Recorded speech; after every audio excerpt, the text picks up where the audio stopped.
Oi, pessoal, tudo bem? Bom, hoje eu vou falar um pouquinho com vocês sobre a autoionização da água e eu espero que vocês gostem. Vou apresentar minha tela aqui.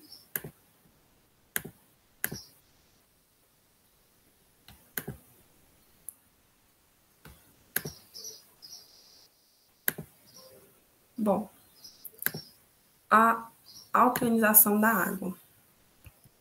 O que seria a autoionização da água? Bom, a autoionização da água é uma reação química. Nela, duas moléculas de água reagem e produzem hidrônio, que é o H3O+, e o hidróxido, que é o H-, também chamado de hidroxila. Aqui eu trouxe para vocês a equação da autoionização da água. Nela a gente tem aqui duas moléculas de água reagindo no equilíbrio e formando o hidrônio, que é o H3O+, e a hidroxila, que é o H-. Se a gente analisar essa equação, fica bem claro que um dos hidrogênios de uma das moléculas de água está sendo doado para outra molécula. Essa molécula que inicialmente tinha 2 hidrogênios, ela vai reagir e formar um novo composto que tem 3 hidrogênios. E a que tinha 2, que doou, vai ficar com apenas 1 hidrogênio e originar a hidroxila. Antes da gente continuar falando sobre a autoionização da água, vamos fazer um adentro sobre as teorias ácido e base. A gente tem diversas teorias ao longo da história da humanidade, foram se desenvolvendo diversas teorias. As principais delas, a teoria de Arrhenius, que diz que o ácido ioniza, originando um cátion H+, e as bases vão se dissociar em solução aquosa, originando o ânion OH-. A gente tem também os ácidos e as bases de Lewis. Os ácidos, eles são espécies que podem receber pares de elétrons, e as bases vão doar esses pares. E a gente tem a teoria de Bronsted-Lowry. A teoria de Bronsted-Lowry, ela diz que o ácido ela é uma espécie que pode doar prótons, ou seja, pode doar esse H+. Uma teoria vai englobando a outra, nenhuma teoria exclui completamente a outra. No entanto, a teoria que a gente mais vai usar para explicar a autoionização da água é a teoria de Bronsted-Lowry. Os ácidos e bases de Bronsted-Lowry. O ácido ele vai ser quem vai doar o H+, e a base vai ser quem vai receber o H+. As bases de Bronsted-Lowry, elas não necessitam conter o H-. As bases que vão necessitar, como a gente viu, é as bases de Arrhenius. Características do processo de autoionização da água. Uma molécula, ela vai agir como um ácido doando um próton, H+, e outra molécula ela vai agir como uma base recebendo esse próton. Aqui eu trouxe de maneira ilustrada a reação da autoionização da água. Que a gente tem duas moléculas de água reagindo, né? Aqui a gente tem o oxigênio no meio e os 2 hidrogênios ligados. O oxigênio, ele possui 6 elétrons na camada de valência, que são os elétrons que vão participar efetivamente da ligação. A gente tem representado eles por verde, pela cor verde, e o elétron da camada de valência do hidrogênio, ele possui um elétron representado de vermelho. Então, a gente tem duas moléculas de água. Se a gente analisar, esse hidrogênio dessa molécula, ele vai vir para essa molécula, ou seja, essa molécula vai ficar com 3 hidrogênios, e essa que tinha 2 vai ficar com apenas 1. Aqui a gente tem uma carga negativa, porque quando a gente transferiu o hidrogênio para lá, os elétrons do hidrogênio continuam nessa molécula, né? No entanto, a gente transferiu só o próton, né? Ou seja, só nesse hidrogênio ele não vai ter elétrons, e ele vai ter apenas o próton no núcleo. Então, a gente transferiu. Aqui a gente fica com uma carga positiva, porque vai ficar com um próton a mais. E aqui a gente vai ficar com uma carga negativa, porque a gente vai ter um próton a menos. Mas se vocês observarem, os oxigênios, ambos, vão continuar tendo 8 elétrons na camada de valência, vão continuar seguindo a regra do octeto. A água, ela possui a natureza anfótera, que é a capacidade de assumir caráter ácido ou básico, dependendo da substância com que ela interage. Se eu tenho a água interagindo, se eu coloco ela para interagir com um ácido, a água ela vai se comportar como uma base. Se eu coloco a água para interagir com uma base, ela vai se comportar como um ácido.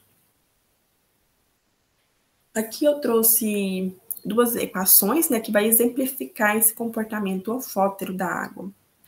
Aqui eu tenho a amônia, que é um NH3 interagindo com a água, formando um NH4 e uma hidroxila. Se a gente analisar essa equação, um dos hidrogênios da água está sendo doado para esse NH3 para formar esse novo composto, agora com 4 hidrogênios. E a água que tinha inicialmente os 2 hidrogênios está formando outro composto com apenas um hidrogênio, ou seja, a água está doando prótons, ela está agindo como ácido. Nesse segundo exemplo aqui, a gente tem esse processo ao contrário, a água ela vai receber esse hidrogênio. O cloro vai ficar sozinho, né, vai se separar do hidrogênio, que vai se juntar à molécula de água, formando o hidrônio. Então, aqui a gente tem que a água, a molécula de água, ela está recebendo próton e se comportando como uma base. Essa propriedade anfótera também significa que a água conduz corrente elétrica, pois ela possui íons. No entanto, a água pura ela é um eletrólito muito fraco, com valores baixos de grau de ionização e de constante de ionização no equilíbrio. Aqui a gente tem o conceito de par conjugado. A gente falou um pouco sobre a teoria de Bronsted-Lowry. E essa teoria diz também que todo ácido possui a sua base conjugada e toda base possui o seu ácido conjugado. Como assim? A gente tem novamente a equação da autoionização da água, que a gente tem o ácido, né, que é quem está doando H+, e a base, quem está recebendo. Se a gente olhar no sentido inverso dessa reação, se a gente olhar da direita para a esquerda, né, vindo de cá para cá, a gente vai ter que aqui a gente vai ter uma base, né, o H-, e aqui a gente vai ter um ácido. Dessa forma, o ácido, do sentido direto da reação, ele vai ter o par conjugado, que é a base conjugada dele, e a base conjugada ela vai ter o seu ácido conjugado. As concentrações de um hidróxido e do hidrônio produzido na autoionização da água pura a 25 graus Celsius, elas são iguais a 1 vezes 10 a menos 7. É um valor muito pequeno e indica que o equilíbrio encontra-se muito deslocado para o sentido inverso, para a formação das moléculas de água e consumo dos íons, que também explica a baixa condutividade elétrica da água. Aqui a gente está falando, né, que o equilíbrio da água pura ele está um pouco deslocado para esse sentido inverso, ou seja, para o sentido de formação dessas moléculas de água. E à medida que eu formo essas moléculas, eu vou ter o consumo dos reagentes, que no caso vão ser o hidrônio, né, o H3O+, e a hidroxila, o H-. A constante de equilíbrio iônico da água. O Kw, o W ele vai vindo em inglês de water. Como as outras constantes de equilíbrio, o Kw ele só se altera com a mudança de temperatura. À medida que a temperatura da água aumenta, a ionização dela também cresce. Significa que a autoionização da água é um processo endotérmico, ou seja, ela vai absorver calor. Como que surgiu essa constante de ionização da água? Bom, aqui a gente tem novamente a equação da autoionização da água.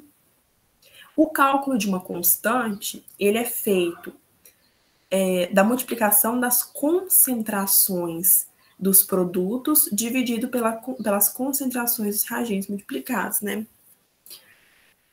Analisando a equação da autoionização da água, a gente tem que os produtos vão ser o H3O+, e o H-. Então, colocando aqui, dividido pelos reagentes, que a gente tem, no caso, 2 moléculas de água, então ficou elevado a 2 aqui. O que acontece? Esse valor da concentração da água, ele é um valor grande, constante. Então, a gente isola ele passa para o outro lado, junto com a constante, e a gente tem a origem do Kw, que é a constante multiplicada pela concentração da água. E aí a gente tem que o Kw ele vai ser igual a essa multiplicação dessas concentrações, a concentração de hidrônio e hidroxila. A constante de equilíbrio iônico Kw, a gente viu que vai ser essa multiplicação. A água pura, a gente viu também anteriormente que a água pura ela vai ter concentração de OH- e H3O+, igual a 10 a menos 7. Eles vão ser iguais. Quando a gente realiza essa multiplicação, né, a gente soma os expoentes da multiplicação, menos 7 com menos 7 vai ser menos 14. Então, a constante de ionização da água pura vai ser 10 elevado a menos 14.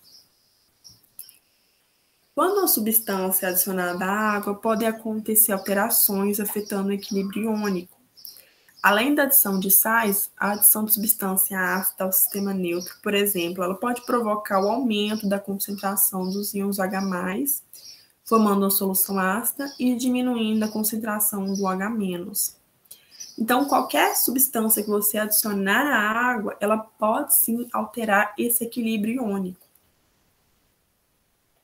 Para uma solução ser considerada neutra, a concentração em quantidade de matérias dos íons hidrônio tem que ser igual à concentração em quantidade de matéria dos íons hidróxido. Então, a quantidade de um tem que ser igual a de outro.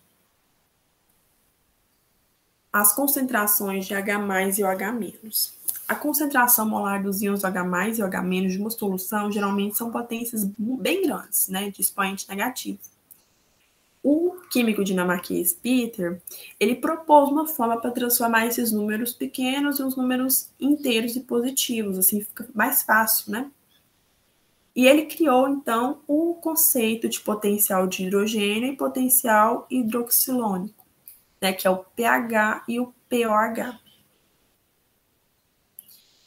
Na escala pH, ela vai de 0 a 14. Acima de 0 até abaixo de 7, a gente tem que a substância ela vai ser ácida. A gente tem mostrando aqui alguns exemplos de substâncias ácidas, né? O tomate, o limão, a bateria, o vinagre, o café. Se o pH for igual a 7, ele vai ser neutro, né? Um exemplo de pH de substância que contém um pH neutro vai ser a água. E se eu tenho esse pH maior que 7 até 14, eu vou ter uma substância básica, ou também chamada de alcalina, como, por exemplo, o alvejante, o sabão, o bicarbonato de sódio, entre outros. Bom, aqui vão os meus agradecimentos a esses dois sites que serviram de inspiração para produzir esses slides e gravar essa aula. E é isso, pessoal. Eu espero que vocês tenham gostado e que tenha ficado bem claro.